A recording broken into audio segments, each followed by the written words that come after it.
Hey everyone, just talking about fat adaptation today. A lot of people are asking, how long does it take to get fat adapted? Well, it's different for different people and it depends on who you ask, but really it comes down to the individual and how you feel, because you will become more and more adapted as you go. Your body will become more refined and able to run on ketones and manage your own homeostasis and your energy levels much better as you go. And certainly as the months go on, other genes and epigenetic sort of transformations happen and you just become better and better adapted to running on fat. However, practically most people feel much better within 2 to 3 weeks.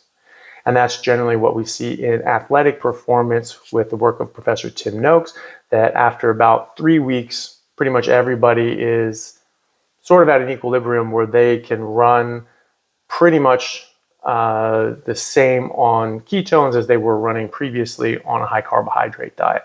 So practically, functionally, most people will become fat adapted for all practical purposes, but in reality, it's probably going to take a little longer than that before you're truly fat adapted. It also takes months before your mitochondria to turn over through mitophagy, autophagy, and you start having more mitochondria and they're more functionally active. So there are a lot of things that come into play that you could call fat adaptation, you could call this rebuilding of your metabolism and your body, and that takes months and even years. However, for practical purposes, most people have pretty good energy within a couple of weeks. Some people right away.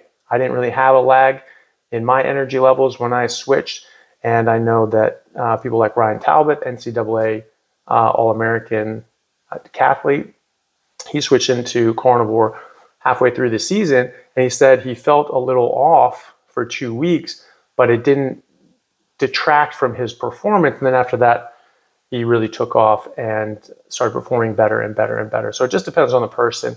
Some people are going to take a bit longer. Some people are going to have pretty low energy for a while. That's usually the exception, but it does happen. And then after a couple months, when their body's fully adapted and their hormones and other sorts of things are involved the way they should be, that's when the energy levels picked up. But again, for most people, it's a couple weeks.